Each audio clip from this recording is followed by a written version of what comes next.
ISN 24, le journal.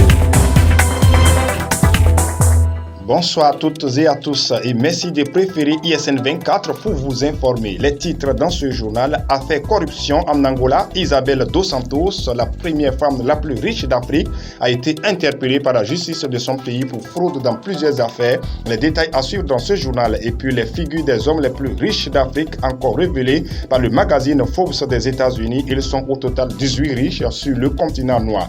Et enfin les propriétaires et présumés acquéreurs de la zone de développement du tourisme entre Cotonou et Ouidah sont attendus à l'Agence nationale du domaine et du foncier du Bénin dans le cadre des formalités nécessaires à remplir pour parvenir à leurs indemnisations à partir du 1er février 2021. Voilà pour les titres de développement dans un instant.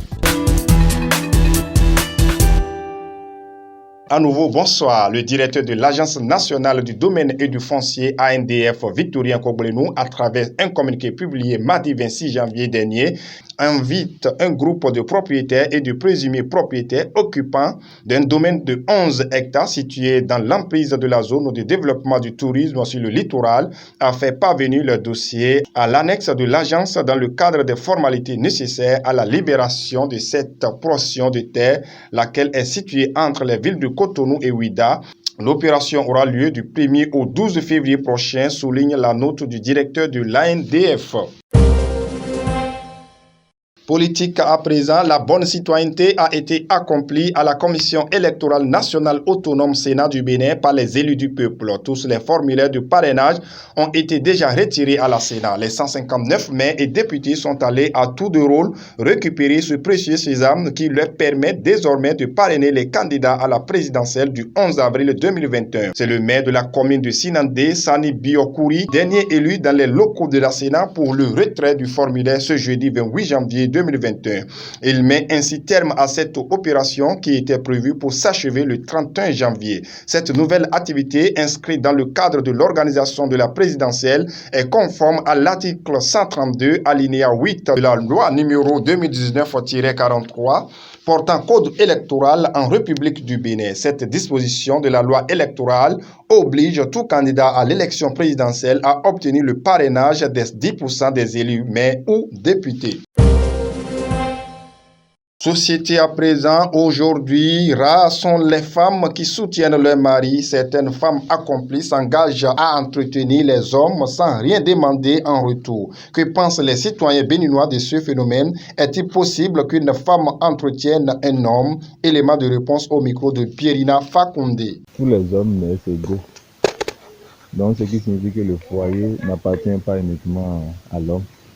Et aujourd'hui, nous sommes au XXIe siècle, nous ne sommes plus au XIXe siècle pour parler du rôle prépondérant uniquement de l'homme dans le foyer. Donc si la femme contribue à l'épanouissement et également au développement du foyer, ce n'est pas quelque chose de mal. Donc c'est un bien acquis parce que les femmes également revendiquent le fait qu'ils sont égaux avec les hommes. Donc du coup, leur apport est capital parce que l'homme seul ne peut pas éduquer l'enfant. Donc, il y a soit d'une manière financière ou d'une autre manière, c'est important. C'est d'ailleurs un peu très rare de rencontrer les femmes qui s'occupent réellement des hommes. Parce qu'aujourd'hui, le désir des hommes, ce n'est plus seulement le lait, c'est-à-dire le sexe, mais dans d'autres domaines également, comme le soutien. J'encourage tellement les femmes, celles qui font ce sacrifice, vraiment, qui aident vraiment les hommes pour ce dont ils ont vraiment besoin. Et je profite de l'occasion pour saluer d'abord nos mamans parce qu'elles sont vraiment un grand modèle. Je pense que ce sont de bonnes femmes. Elles sont des exemples pour plusieurs femmes aussi pour la bonne marche du foyer. Selon moi, juste parce qu'elle a voulu que son homme évolue quoi. Ou bien il a vu que l'homme là est dans une condition dont il doit l'aider pour ne pas le perdre quoi. C'est un peu comme une insulte en fait quand une femme prend soin de vous. Quand bien vous n'avez pas d'argent et tout ça, quand bien vous n'avez pas d'argent et elle est d'une famille de riches. En tout cas, c'est pas l'éducation que j'ai eue moi. Toujours société, de plus en plus de demandes en mariage se fait aujourd'hui par les Africains en adoptant le style occidental. Cette pratique est-elle vraiment nécessaire à copier comme plein d'autres déjà adoptés par les Africains? Quelques Béninois donnent leurs avis dans cet élément.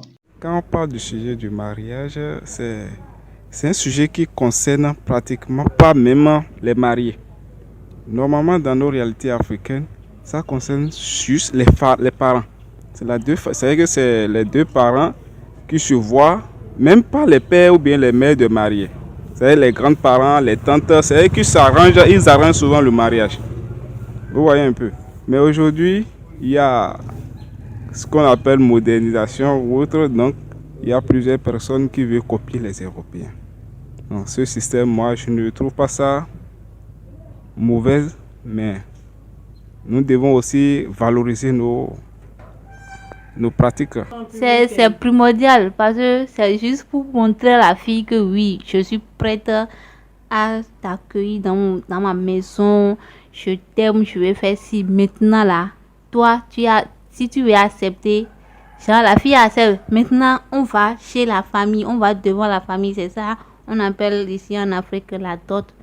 Sinon, si on copie les blancs, c'est une bonne chose. Moi maintenant, si on me fait ça, je serai je vais même crier en public que oui, j'accepte. À nos jours maintenant aussi, les filles aiment trop les trucs romantiques. Donc souvent on cherche à au moins copier les blancs pour et embellir un peu les choses. Donc du fait qu'on donne des fleurs et autres là, bon, selon moi, bon, c'est pas trop mal. Parce que moi-même j'aime ça beaucoup quand même. C'est toujours dans l'optique de rendre la fille heureuse, mais de chercher au moins à faire un peu la différence entre ce qui est dans notre pays. Bon, on cherche à copier les blancs avec les bagues de fiançailles, avec les trucs là. Bon, c'est pas mal quand même. Bon, nous, mais d'être blog au monde, en vigne, et encore en public, c'est trop cool quoi. C'est joli au fait. Mais en fait, c'est pas bien. Parce que à force de trop les imiter, genre, on finit par perdre aussi nos valeurs endogènes par rapport à ces genres de situations en fait. Ouais, un peu. Donc, ce que moi je conseille vraiment, mais actuellement nous sommes dans un monde où c'est un peu moderne et nous n'avons pas le choix et que nous devions les copier un peu. Parce que genre, on dit souvent que c'est et que nous sommes colonisés au fait. Ouais, mais aussi nous on a aussi nos valeurs ici et nous avons aussi genre nos pratiques. Le choix des filières universitaires se fait normalement pour déboucher sur un emploi après formation. Mais les étudiants pensent-ils vraiment au débouché avant de choisir la formation à suivre? Écoutons les propos de certains parmi eux dans ce reportage. D'abord, ma filière c'est MIA. Bon, d'abord les mathématiques c'est quelque chose de très très fondamental. Sans les mathématiques, je ne pense pas que le monde peut évoluer. Puisqu'aujourd'hui on peut rapidement appeler l'autre, faire des constructions quoi. Il y a beaucoup d'opportunités. Hein. Avec la licence, si tu as voulu s'arrêter au niveau de la licence, tu peux commencer par enseigner. D'abord, même avant la licence, deuxième année, tu peux passer des concours pour voyager. Bon, pas maintenant, ça dépend de toi-même. Tu peux pas, disons, maintenant de devenir ingénieur ou bien concours de pilote maintenant. Là, tu vas commencer par conduire avion. Je suis actuellement en master, un master public partenariat. J'ai choisi cette option pour devenir un spécialiste des marchés publics. Il faut choisir ce qui passionne l'homme. Donc c'est ma passion, c'est pourquoi je l'ai choisi. Et il n'y a rien d'extraordinaire en marché public, juste que l'État a besoin pour la réalisation de ses projets et pour satisfaire l'intérêt général. L'État a besoin de réaliser les marchés publics et il faut des hommes pour le faire. Donc raison pour laquelle j'ai choisi cette option. L'objectif capital, parce que le master prône à la fois le professionnalisme et la recherche. C'est-à-dire c'est un master professionnel et recherche. Donc j'aurai à la fois à faire une carrière en marché public et également à enseigner la notion de marché public à l'Université de Roume-Calavi. Donc c'est pourquoi il disait que c'est professionnel et... Bon, moi je suis à la fac, intitulé anglais. Bon, en fait, j'ai choisi l'anglais pour mieux s'en sortir parce que je vois il y a rien au pays et la langue anglaise c'est une langue commerciale. Donc ça là, ça peut m'aider à faire mes jobs à part, même si je ne trouve rien. Mais ma finalité en question, ma finalité pour l'anglais, c'est que devenir un interprète. Bon, généralement, depuis la 6e, j'ai aimé les mathématiques et tout ça. Et informatique aussi, on faisait du Word et je sais que, bon, on regarde les films et tout ça, on sait que dans la continuité, c'est intéressant ça. La finalité, je dirais, en tout cas, je ne veux pas faire professeur au secondaire. Du coup, primaire, j'ai toujours aimé les sciences, la mathématique. Et la finalité, c'est pour faire l'ingénierie informatique et les télécommunications. Donc, après la 3e année, ils vont lancer des concours. Bon, il y a équivalent de diplôme, d'après ce que j'ai entendu, pour aller à l'EPAC. Soit tu fais cela, soit tu passes les concours pour aller à l'IMSP, l'Institut supérieur de mathématiques et de sciences physiques de Tango.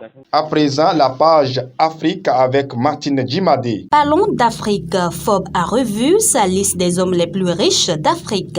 Désormais, le continent ne compte plus que 18 milliardaires avec une fortune cumulée de 73,8 milliards de dollars. Si le Covid-19 a impacté les activités de certains d'entre eux, d'autres se sont enrichis grâce à la flambée des coûts boursiers. Le trio des hommes les plus riches du continent est composé du Nigérian Aliko Dangote qui demeure l'homme le plus riche d'Afrique pour la 10e année consécutive avec une fortune estimée à 12,1 milliards de dollars. Il est suivi de l'Égyptien Nassef Sawiris dont la fortune est évaluée à 8,6 milliards de dollars. En 3e position arrive le Sud-Africain Nikki Oppenheimer. À noter que les 2 femmes milliardaires du continent en 2020 ne figurent plus la nouvelle liste de Forbes. Il s'agit de la Nigériane Folo Runsho Alakija et de l'Angolaise Isabel dos Santos, considérée depuis 2013 comme étant la femme la plus riche d'Afrique.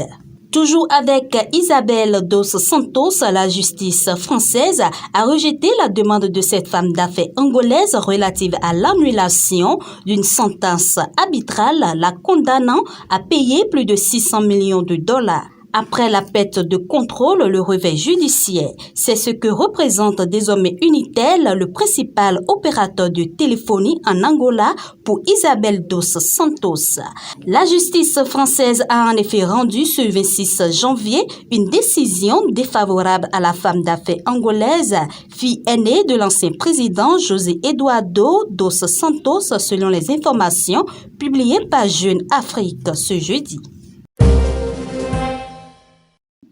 Et puis la page Inter avec Pierina Fakounde. 39 pays se sont engagés mardi 26 janvier selon l'Organisation des Nations Unies à verser 439 millions de dollars sur 5 ans à un fonds onusien destiné à consolider la paix dans les États ébranlés par des conflits. Un montant qui reste loin de 1,5 milliard espéré. Lors d'une visioconférence, les États membres ont réaffirmé l'importance d'investir dans la paix, a souligné un communiqué de l'ONU. En incluant les fonds reçus, en 2020, 39 États membres se sont déboursés ou se sont engagés à débourser plus de 439 millions de dollars au profit du fonds pour la période 2020-2024, a ajouté le communiqué. Selon Marc-André Franche, qui dirige le Fonds de consolidation de la paix créé en 2006, l'objectif sur 5 ans est d'atteindre la somme de 1,5 milliard de dollars. Et puis, le nouveau gouvernement américain de Joe Biden a suspendu des ventes d'armes à l'Arabie Saoudite et de chasseurs F-35 aux Émirats Arabes Unis afin de réexaminer la décision prise sous la présidence de Donald Trump, a-t-on appris mercredi du département d'État américain. Il s'agit de faire en sorte que les ventes d'armes par les États-Unis répondent à nos objectifs stratégiques, a-t-il ajouté, évoquant une mesure de routine administrative typique de la plupart des transitions. Ainsi se referme ce journal de ce soir. Merci de nous avoir suivis. Portez-vous bien.